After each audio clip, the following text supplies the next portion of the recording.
제목은 전제로 부어지는 삶입니다. 전제로 부어지는 삶. 우리의 인생을 하나님께 전제로 부어지는 삶을 살 때 우리 인생이 그때 기쁨이 있다는 거예요. 기쁨이. 전제는 이제 여러분이 잘 아시죠? 전제는 뭐예요? 구약시대 제사 중에 하나인데 이제 모든 제사를 다 드린 이후에 마지막으로 하나님께 드리는 제사가 전제입니다. 전제. 전제는 이제 보통 포도주나 올리브유를 드리는 제사인데 마지막 때 이제 이렇게 번제 같은 걸 드리면 이제 동물 제사를 드리고 마지막에 이제 포도주나 올리브유를 쏟아 붓는 거예요. 그러게 있는 것을 쏟아 붓는 제사를 지냅니다. 그 제사를 전제라고 하는데 이 전제는 상징적인 의미로는 뭐예요? 자기를 다 쏟아 붓는 거 아니에요. 자기의 인생을 다 쏟아 붓고 자기가 가진 것을 다 쏟아 붓는 겁니다. 누구에게? 하나님에게. 하나님께 다 쏟아 붓는 거예요. 그래서 그것은 자기 희생과 전적인 헌신을 의미합니다. 자기 희생과 전적인 헌신을 의미합니다. 사람들은 살면서 어디엔가에는 인생을 쏟아붓고 살고 있어요. 어디엔가 미치지 않으면 사람이 살 수가 없습니다. 그래서 이렇게 보면은 스포츠를 좋아하는 사람들은 어디가 야구 좋아하는 사람들 특별히 야구장에 엊그제 보니까 야구를 밤 12시까지 하고 있더라고요. 중간에 비가 자꾸 오니까 또 쉬다가 또 하다 보니까 야 이거 야구 선수도 극한지고 12시에 이걸 가서 사람이 자야 되는데 야구를 하고 있어요. 그런데 놀라운 거는 그 관중석에 관중들이 꽉 차 있다는 거예요. 거기서 춤을 추고 막 응원을 하고 하여튼 뭔가 미쳐 살아야 돼요.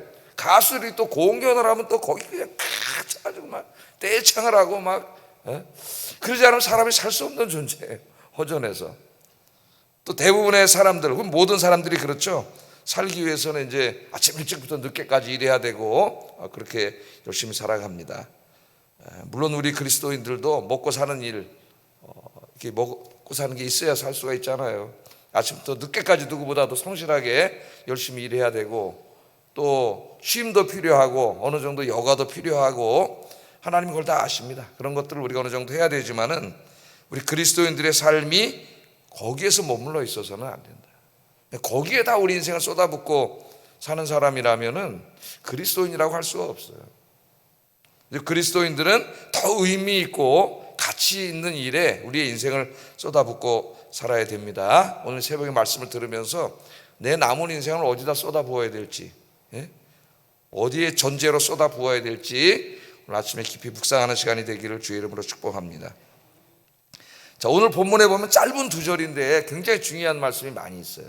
이 말씀에 특별히 이제 이 사도 바울 선생이 우리 신약 시대 그리스도인들의 예배나 헌금이나 봉사, 섬김 이런 것들을 설명을 할 때에 구약의 제사용어로 설명을 한다는 거예요. 구약의 제사용어로. 바울은 무슨 갑자기 하늘에서 뚝 떨어진 사람이 아닙니다. 그 사람이 유대교의 학자로서 또 율법의 최고의 학문을 가진 학자로서 사도 바울의 용어 속에 항상 구약의 율법의 그 정신이 들어가 있어요. 요새 이제 바울 신학을 하는 사람들 중에 그것을 잘 알지 못하는 사람들이 있습니다.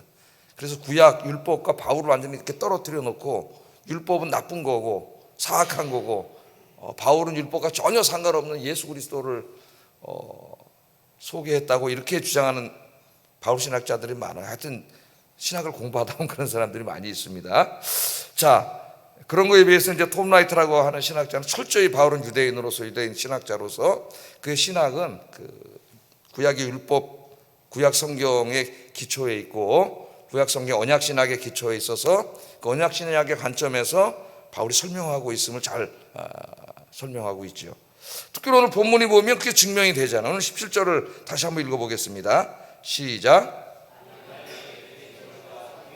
내가 나를 전제로 드릴지라도 나는 기뻐하고 너희 무리와 함께 기뻐하리니.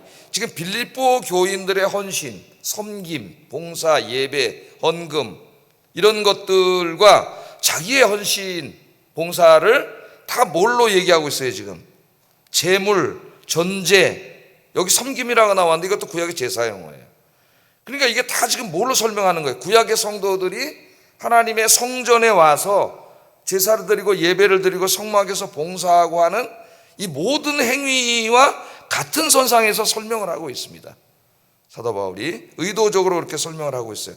여기에 믿음의 재물은 히브리 말로 수시아라고 하는 것으로서 구약의 성도들이 성막에 가서 드리던 재물이에요. 동물 재물을 말합니다. 여기 섬김은 레이트루기라는 이 헬라어 말인데, 이건 구약 시대에도 경건한 사람들이 성막에 가서 예배 드리는데 봉사하고 성막을 섬기는 봉사를 의미해요. 다 구약의 제사 용어입니다. 이 용어들이. 또 그 위에 자기는 자기의 인생을 바울이 뭐라 그래요? 너희들과 함께 전제로 드린다 그러잖아요. 자기 평생의 헌신을 구약의 제물로 또 이야기하고 있어요, 사도 바울이. 그러니까 이 구약의 율법과 전혀 관계없는 사람으로 자꾸 바울의 복음을 설명하려는 자는 무지한 자들이에요. 무지한 자들.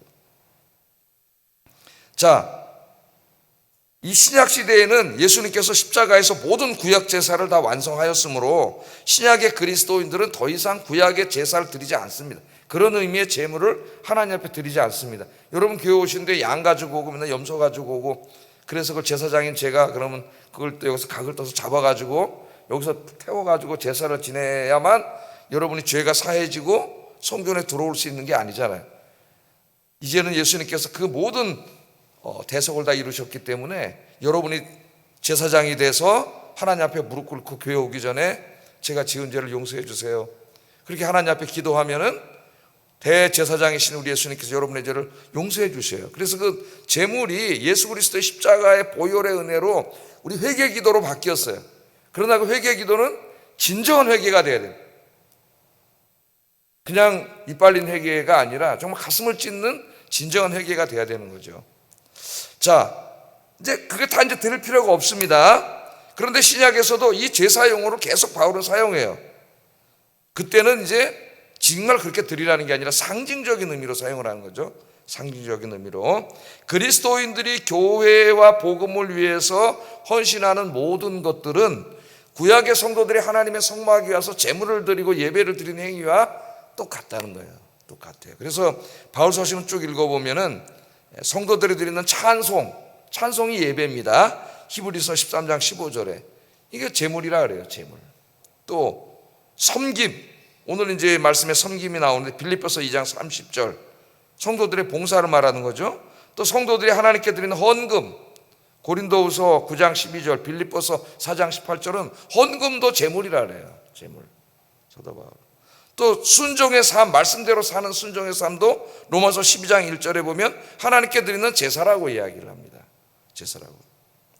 자, 우리가 여기서 주목해야 될 것은 성도들이 이처럼 하나님께 드리는 모든 예배와 섬김과 헌금과 순종의 삶을 다 구약의 제물의 용어, 제사의 용어로 설명하고 있다는 거예요. 의도적으로 그렇게 하고 있습니다. 의도적으로. 왜 그렇게 의도적으로 할까요, 여러분? 구약에 하나님께 이제 와서 예배를 드릴 때 다 제물을 가지고 오죠. 빈손으로 오지 말라 그랬습니다. 하나님이 예물도 가지고 오고 자기 죄 때문에 이제 제물을 가지고 와요. 근데 하나님께 가지고 오는 모든 제물은 어떤 것이어야 합니까?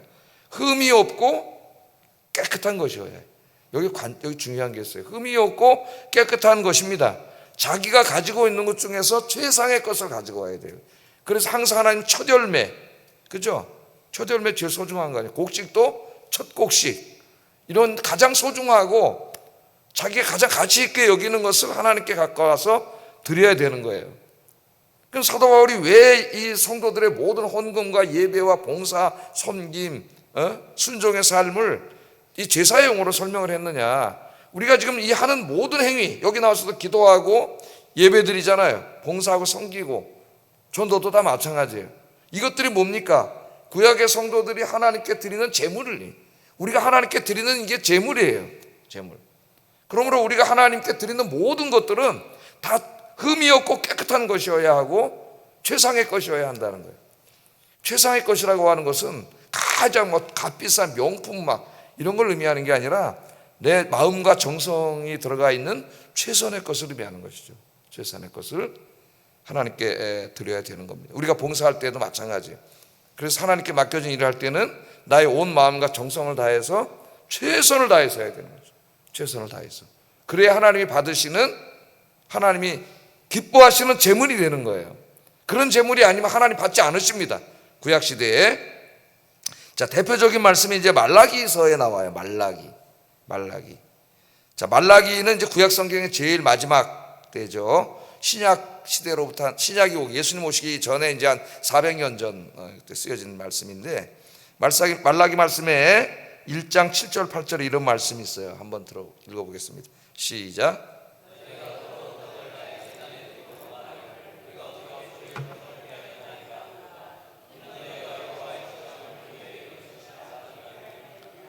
만군의 여호와가 이르노라. 너희가 눈먼 희생 제물을 바치는 것이 어찌 약하지 아니하며 저는 것 병든 것을 드리는 것이 어찌 약하지 아니하냐. 이제 그것을 너희 총독에게 드려보라. 그가 너를 기뻐하겠으며 너를 받아주겠느냐. 그렇게 하나님이 말씀해요. 그러니까 말라기 시대 어떤 일이 벌어진 거죠? 지금 이 시대의 사람들이 그래도 율법의 말씀대로 하나님께 드립니다. 11조도 드리고 제물도 이렇게 드리고 있어요. 근데 여기 이제 예를 들어서 11조를 한번 예를 들어보겠습니다. 11조를 어떻게 드렸느냐? 성경에 보면 율법이 어떻게 하라 그랬어요? 작대기를 이렇게 하나 세워놓고 동물들을 이제 지나가게 하면은 동물들이 하나, 둘, 셋, 넷, 다섯, 여섯, 일곱, 여덟, 아홉, 열 딱 지나가는 게 뭐예요? 11조예요. 하나님의 것이에요. 그래서 하나님께 드리라고 그랬습니다. 그렇게 11조를 드리는 거예요. 양들이라도 다 같은 양이 아니잖아요. 예? 건강하고 기름진 양도 있고 병든 양도 있고 이런 좀 문제가 있는 양도 있고 많이 있지 않습니까? 그럼 이제 믿음이 있는 사람들, 정말 하나님을 사랑하는 사람들은 어떻게 드릴까요? 드릴 때 양들이 지나가다가 기름지고 좋은 양들을 이렇게 따로 떼어놨다가 10번째 이제 11조로 하나님께 드려야 될 양이 지나갈 때 그 기름진 양을 쑥 밀어 넣으면은 10번째 그 양이 지나가니 하나님께 드리는 거예요. 이게 이제 하나님 사랑하는 사람들이 하는 일이고, 근데 말라기 시대에는 지금 어떻게 했어요? 거꾸로 했습니다. 거꾸로 하나님께 드리는데 이제 믿음이 없어지니까 아까운 거예요. 이거를 아까운데 이제 하나님이 하라는 율법대로 안 하면 벌 받아 죽을 것 같으니까 무서운 거예요. 하긴 해야 되겠고 두려운 거예요. 그러니까 신앙이 두려움으로 변했어요. 사랑할 때는 막 어때요? 사랑할 때 막 안 내면 죽을 것 같아서 냅니까? 너무 감사해서 하나님께 드리는 거고, 이제 이 타락하면은 신앙이 두려움으로 변해. 맨날 불안해. 예배 안 드리면 어떻게 되지? 나 벌 받지 않을까? 맨날 그래서 억지로 나와 있고 이렇게 된다는 거예요. 봉사 안 하면 어떡하지? 하나님이 또 벌 받지 않을까? 그래서 억지로 나오고 이렇게 된다는 거예요. 그러다 보니 하기는 하는데, 그러니까 이제 병들고 약하고 이제 누구도 줄 수 없는 그런 양들이나 이런 가축들 이렇게 따로 떼어놨다가 기름진 놈들이 다 9명 지나 10번째에다 딱 그 놈을 툭 밀어 넣는 거예요. 그리고 그게 지나가면 그거 하나님 거라고 드리는 거예요. 10번째 이게 지나갔습니다. 하나님을 만홀히 여기고 하나님 속이는 거죠. 하나님을. 지금 그런 일이에요. 하나님 그걸 안타깝게 여기시는 거죠. 그러나 이제 이 사람들이 이 시대 총독은 권력자잖아요. 총독에게 많이 진상을 하고 바치지 않습니까? 권력자에게는 잘 보여야 돼. 그러니까 어떻게 해요? 하나님께는 병든 것, 그런 양을 갖다 하나님께는 드리고, 이 총독들에게는 기름지고 좋은 최상의 것을 갖다 드리는 것, 그 말씀을 지금 하나님이 안타까워 하시는 거예요. 이런 병든 것, 저는 것, 이런 것들을 니네 총독에게 갖다 바쳐봐라. 하나님 거라고 갖다 바치는 그거를 네 총독에게 갖다 바쳐봐라. 그러면 네 총독이 그걸 받겠느냐? 어떻게 될까요, 여러분? 총독이 그런 거 갖다 놓으면 치도곤을 치르고 그냥 두드러 맞고 나올 겁니다. 쫓겨나겠죠. 그 총독에게도 드리지 못하는 그런 것들, 인간왕에게도 드리지 못하는 그런 것들을 어떻게 하나님 앞에 갖고 왔냐고 하나님이 책망하고 계시는 거죠. 이 말라기 말씀의 핵심이 거기에 있습니다. 핵심이. 그래서 하나님께 원래 드리는 이 모든 제물은 최상의 것이어야 되는 거예요. 내가 하나님께 드리는 모든 봉사와 헌신과 예배와 결국 제일 중요한 건 나 자신이죠. 이건 다 뭐예요? 최선을 다한 내 마음과 정성을 다한 것을 하나님께 드려야 되기 때문에 사도 바울이 이걸 제사의 용어로 다 설명하고 있습니다. 지금 우리가 새벽기도, 새벽 예배를 드리고 있습니다. 나는 과연 하나님께서 받으실 만한 그런 최상의 예배를 드리고 있는가 생각해 봐야 되겠죠. 나에게 맡겨준 사명, 위원장, 기관장, 교사, 찬양, 주방봉사, 꽃꽂이, 안내, 관리, 청소 등 하나님이 맡겨주신 모든 일을 내가 감당할 때, 이거 지금 뭐 하는 거예요? 내가 하나님께 제물을 드리는 거예요. 내가 마음과 정성을 다해 최선을 다하지 않으면 그 병든 양을 드리는 것과 똑같은 얘기라는 거예요. 똑같은 얘기. 그거 어떻게 해야 돼요? 마음과 정성을 다해 최선의 것을 하나님께 드려야 되죠.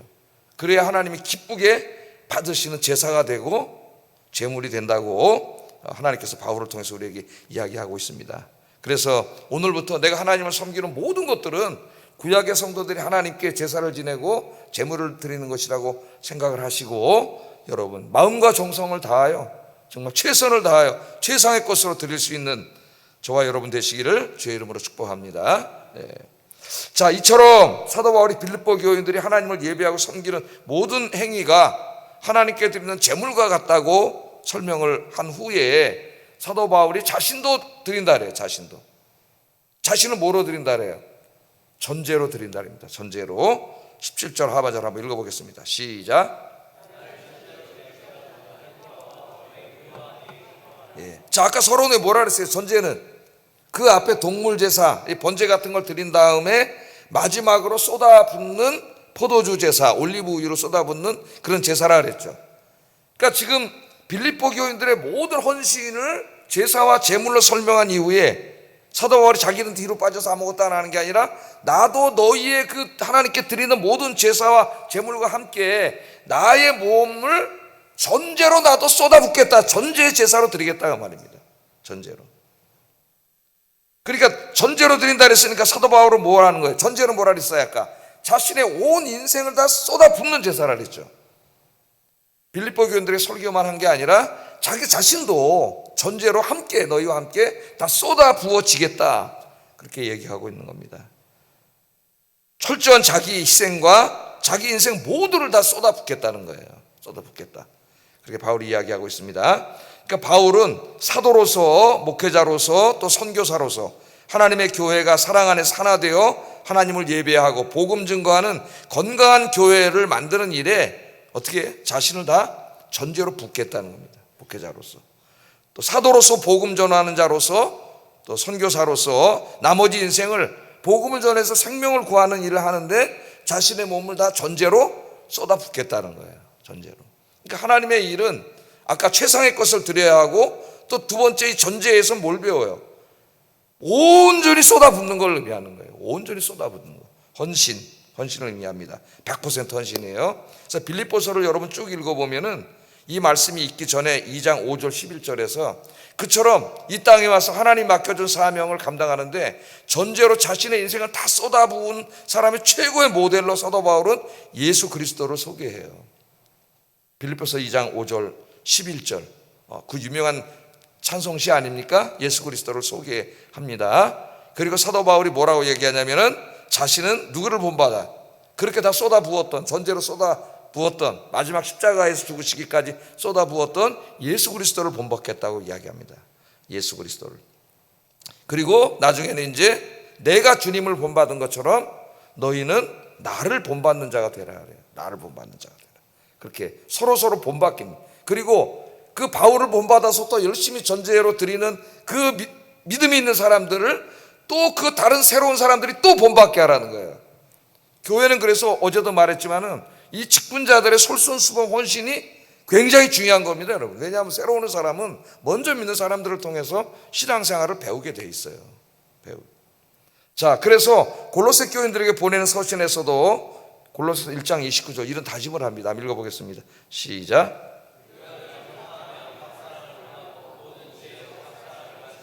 각 사람을 그리스도 안에서 완전한 자로 세우려 함이니 이를 위하여 나도 내 속에서 능력으로 역사하는 이의 역사를 따라 힘을 다하여 수고하노라. 이게 전제로 쏟아붓는 거예요.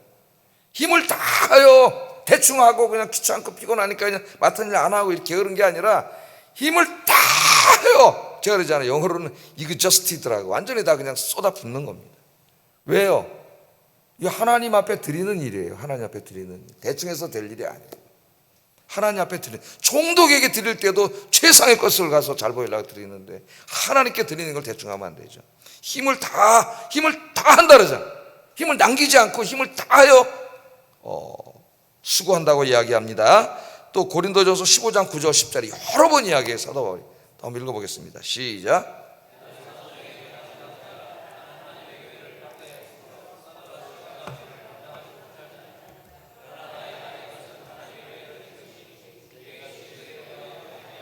내가 모든 사도보다 더 많이 수고하였으나 내가 한 것이 아니요 오직 나와 함께 하신 하나님의 은혜로다. 바울 뭐라네? 내가 다른 사도보다도 더 많이 수고했다. 근데 이것도 내가 한 게 아니라 다 하나님의 은혜입니다. 겸손하게 이야기를 합니다. 그러니까 누가 복받은 사람이, 이렇게 왜 나만 많이 일하지? 그 사람은 바보예요.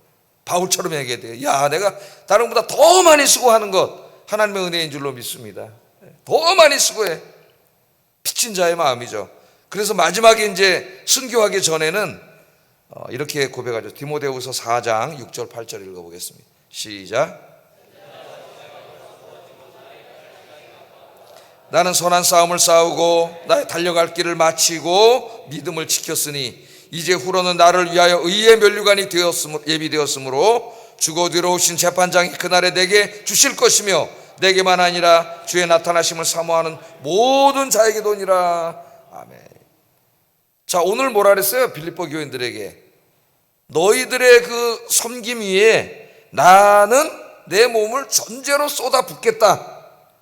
여러 번 그렇게 다짐을 하고 이야기를 했습니다. 성도들 권고할 때. 그런데 이제 마지막 순교하기 전에는 뭐라 그래요? 이제 이 말씀을 하고 이제 좀 이따 순교를 하게 되는데 전제와 같이 내가 다 부어졌다. 그러니까 그 말씀 그대로, 그 자기가 한 말 그대로 살았다는 거예요. 그래서 좀 있으면 순교를 해요. 그러면서 뭐라 그래? 자기 한평생을, 부활하신 주님을 만난 이후에 자기 한평생을 전제로서 다 쏟아 부었다고 이야기합니다. 전제로서 다 쏟아 부었다. 그러니까 완전히 힘을 다해 수고했다는 거예요. 하나님 앞에 갈 때까지. 그래서 하나님 나에게 주신 면류관이 기다리고 있다는 겁니다. 근데 그것은 나에게만 주는 게 아니고 이 길을 간 모든 성도에게 하나님이 주실 것이다. 그렇게 마지막 유언으로 이야기를 하고 있어요. 진짜로 그는 자기 인생을 전제로 다 쏟아 부었습니다. 그렇게 함으로써 오늘 그 빌립보서 오늘 읽지 않았지만 3장 17절에 이렇게 이야기가 있어요. 한번 읽어보겠습니다. 시작. 형제들아 너희는 함께 나를 본받으라. 형제들아 너희는 함께 나를 본받으라. 어떻게 보면 굉장히 교만한 말로 들릴 수가 있습니다. 어떻게 사람이 자기를 본받으라고 할 수가 있는가? 저는 그렇게 못합니다. 저를 본받으면 안 되기 때문에. 그냥 사도 바울이 교만한 게 아니고 그 전에 전제가 있어요. 자기는 어떻게 했다고요? 아까 예수님을 본받았죠. 예수님을, 내가 예수님을 본받은 것처럼, 그래서 예수님처럼 살았고, 그래서 이제 너희는 나를 본받는 자가 되라. 그 다음에 이제 여러분이 또 그렇게 삶으로 또 다른 성도들이 여러분을 본받는 자가 돼요. 그래서 교회 신앙생활은 어떻게 보면 본받기예요. 본받기. 그래서 교회 안에는 이 믿음의 역할 모델을 하는 분들이 있어야 됩니다. 그분들이 다 누가 돼요? 우리 장로님부터 시작해서 직분자들이 돼야 되는 거죠. 그걸 보고 배우는 거예요. 그래서 교회는 서로 본받기예요. 제일 중요한 사람이 목회자고, 또 여러분 가정에 가면 여러분 자녀들은 부모님의 신앙생활을 본받아요. 하는 거. 그걸 여러분 아셔야 됩니다. 이게 제일 두려운 거예요. 또 본받아요. 신앙생활은 본받기예요. 본받기. 너희는 함께 나를 본받으라. 그렇게 이야기합니다. 하나님께서는 바울의 삶을 우리 모든 성도들이 본받고 따라야 될 모델로 제시하는 거예요. 역할 모델로. 그 사도 바울은 바울 선생은 어떻게 위대한 사람이고 우리가 감히 따라갈 수 있겠는가 그렇게 생각할까 봐. 그게 아니라는 겁니다. 우리 야고보서에서도 배웠죠. 엘리야는 우리와 성정이 같은 사람인데 뭐가 달라요? 그 사람 믿음이 있고 없는 것만 다르지 그가 무슨 특별한 선지자라서 그가 기도하니까 비가 오고 기도하니까 비가 안 오고 그런 역사가 나타난 게 아니라는 거예요. 다 똑같은 사람이에요. 사도 바울도 힘들 때는 힘들어하고 무서울 때는 두려워하고 다 그랬던 사람입니다. 그래서 그 앞에 무릎 꿇고 기도하고 무슨 특별한 사람이 아니에요.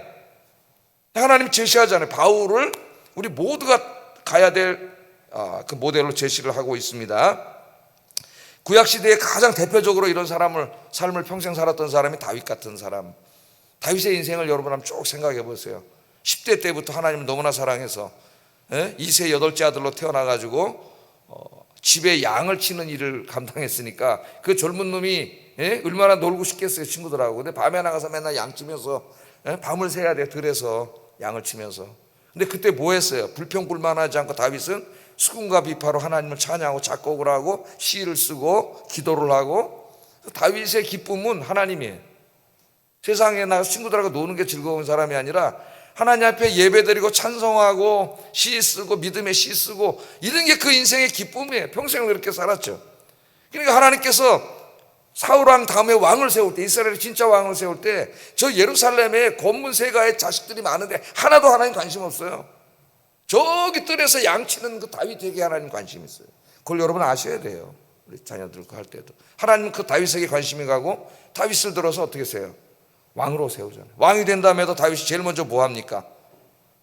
하나님의 언약궤를 자기의 성으로 가져와서 그 예루살렘 성의 중심에 모셔놓고 하나님 중심이 되는 국가를 만들고, 왕이 돼서 국가 조직을 세울 때도 제일 중요한 게 하나님을 예배하는 조직을 만든 거예요. 4,000성가대, 악기를 다루는 4,000성가대를 만들어서 365일 아침 저녁으로 하나님을 찬양하고 예배하는 나라를 만들었어요. 여러분의 가정을 그렇게 만들길 주의 이름으로 축복합니다. 하나님을 예배하는 가정으로 다 이렇게 만들고, 평생 하나님을 위해서 살다가 나중에 죽을 때는 어떻게 했습니까? 마지막에 자기는 보니까 상하궁에 너무나 좋은 화려한 왕궁에 살고 있는데 하나님은 저 천막 속에 계신 게 너무 안타까워서 성전을 질라 그랬죠. 근데 하나님이 허락은 안 하셨습니다. 너는 전쟁에 나가서 피를 많이 흘렸기 때문에 성전을 지을 자격이 없다 그랬어요. 하나님은 공의 하나님이에요. 그러나 네 자식이 짓게 해주겠다, 그런 복을 주셨죠. 그래서 다윗이 감사했습니다. 그러나 다윗이 자기가 안 진다고 그냥 죽은 게 아니라 그때부터 뭐 했어요? 다윗은 성전을 지을 수 있는 모든 것을 준비했습니다. 사실 솔로몬 별로 준비한 게 없어요. 아버지가 다 해준 거예요. 다. 자기는 못 져. 다 해서 마지막 남은 걸 다 하나님께 성전 짓는 데다가 드리고 갔습니다. 그 마지막 헌금 드릴 때에 다윗이 이렇게 고백을 해요. 역대상 29장 13절, 14절, 16절 한번 읽어보겠습니다. 시작.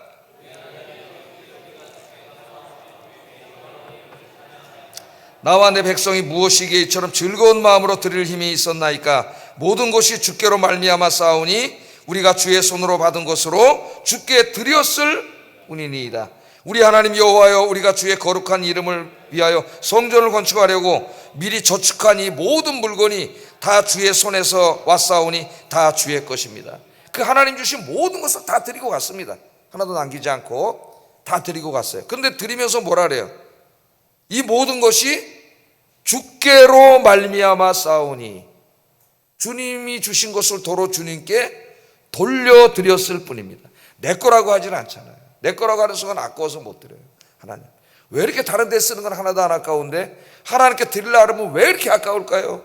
여러분, 다 누가 주신 건데? 하나님 주신 거잖아요. 하나님이 다 주신 것을 하나님께 돌려드렸습니다. 이게 다 그냥 원래 주님의 겁니다.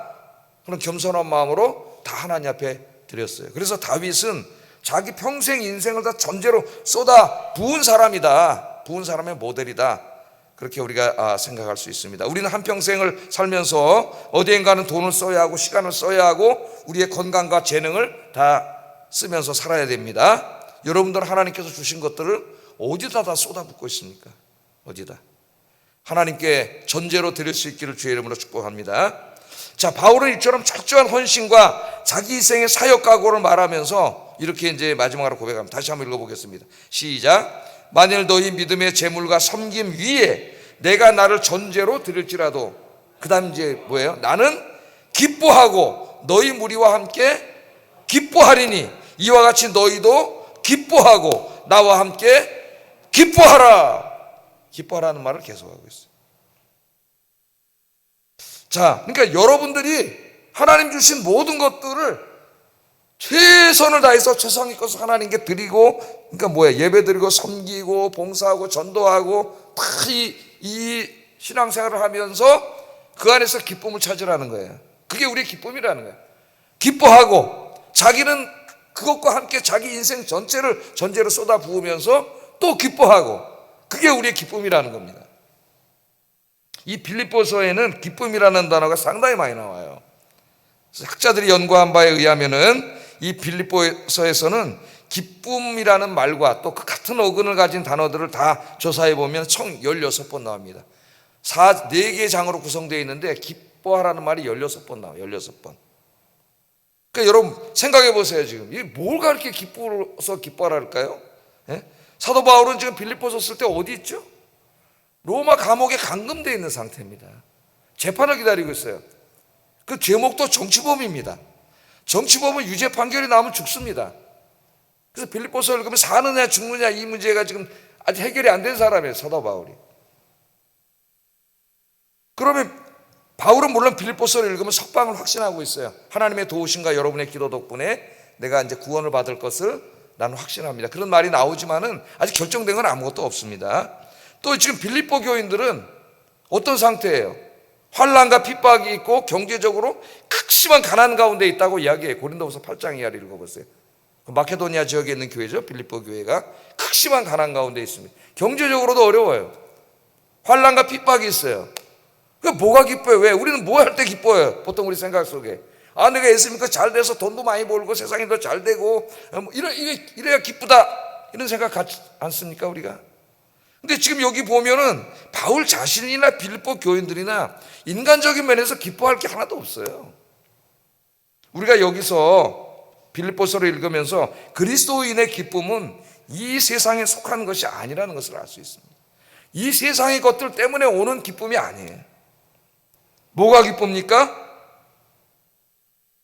주님을 위해 빌립보 교회와 성도들을 위해 자신의 모든 것을 희생하고 헌신하고, 그게 기쁘다는 거예요. 그 엄청 힘든 일인데, 자기에게는 많은 자기 희생의 일인데 그렇게 하나님을 섬기는 게 기뻐. 난 너무 기쁘다. 감옥에 있지만 너무 기뻐. 불행하지 않아. 여기서도 하나님 일을 하고 있고 기도하고 있으니까. 그러니까 여러분들도 이렇게 하나님 앞에 드리고 봉사하고 사는 것, 이것을 기뻐하고 기뻐하세요. 할렐루야. 그렇게 설교하는 거예요. 여러분 뭐 때문에 기쁩니까? 주님 앞에 나와서 이렇게 기도하고 예배드리고 봉사하고 전도하고 이렇게 주님을 섬기는 일이 저와 여러분의 인생에 가장 즐겁고 기쁜 일이 되기를 주의 이름으로 축복합니다. 기도하겠습니다. 주님을 섬기고 헌금을 드리고 예배를 드릴 때 나의 최상의 것을 드리게 하소서. 나의 재물과 건강과 시간과 재능과 모든 것을 주님을 위해, 교회를 위해, 복음을 위해 전제로 쏟아붓는 삶을 살게 하소서. 이제 내 남은 인생을 주님을 위해 전제로 쏟아붓게 하소서 기도하시고요. 세 번째, 주님을 예배하고 섬기고 복음을 전하는 일이 내 인생의 최고의 기쁨이 되게 하소서. 중요한 기도입니다. 기도하겠습니다.